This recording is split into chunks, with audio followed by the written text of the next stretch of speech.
നമസ്കാരം, നാട്ടുരാജ്യ ന്യൂസിലേക്ക് സ്വാഗതം. തൊടുപുഴയിലെ തെരുവ് കാഴ്ചകൾ. ഈ കാണുന്നത് സാധാരണ ഒരു തെരുവ് നായല്ല. ഇവനുമുണ്ട് ചില ചരിത്രങ്ങൾ. മനുഷ്യനേക്കാളും നന്ദിയുള്ള മൃഗമാണ് നായ. തെരുവ് നായകളെ തെണ്ടിപ്പട്ടികൾ എന്നാണ് നമ്മൾ വിളിക്കുന്നത്. എന്നാൽ ഇവൻ തെണ്ടി തിന്നാറില്ല. നല്ല ബിരിയാണിയും ഹോട്ടൽ വസ്തുക്കളുമാണ്. ഈ നായ എല്ലാവർക്കും സുപരിചിതനായിരിക്കും തൊടുപുഴ ടൗണിൽ. ഇത് ഒരു വർഷം മുമ്പ് സാധാരണ ഇതിലെ അലഞ്ഞു തിരിഞ്ഞ് നടക്കണ ഒരാളുടെ സെക്യൂരിറ്റി ആയിരുന്നു. ഊണിലും ഉറക്കത്തിലും അയാൾക്ക് സംരക്ഷണം കൊടുത്തിരുന്നതാണ്. നിർഭാഗ്യവശാൽ അയാൾ ഈ ലോകം വിട്ടുപോയി, മരിച്ചുപോയി. ഇപ്പോൾ അവൻ അനാഥനായിരിക്കുകയാണ്. എന്നാലും അവൻ ഈ പ്രദേശത്തൊക്കെ കാണും.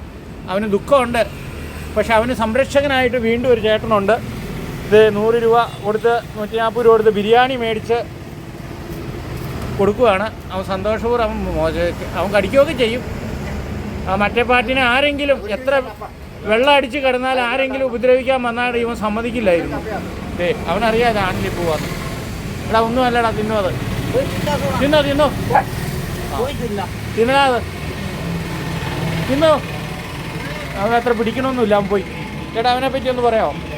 അതിനെപ്പറ്റി എൻ്റെ ആള് മരിച്ചു പോയി. പിന്നെ ഇതിക്ക് പട്ടിണി ഇവിടെ കിടക്കുമായിരുന്നു. അപ്പം ഞാൻ ചുമ്മാ തീറ്റ മേടിച്ചു കൊടുത്താ. അപ്പോൾ ഇപ്പം അവൻ എൻ്റെ കൂടെ കൂടും.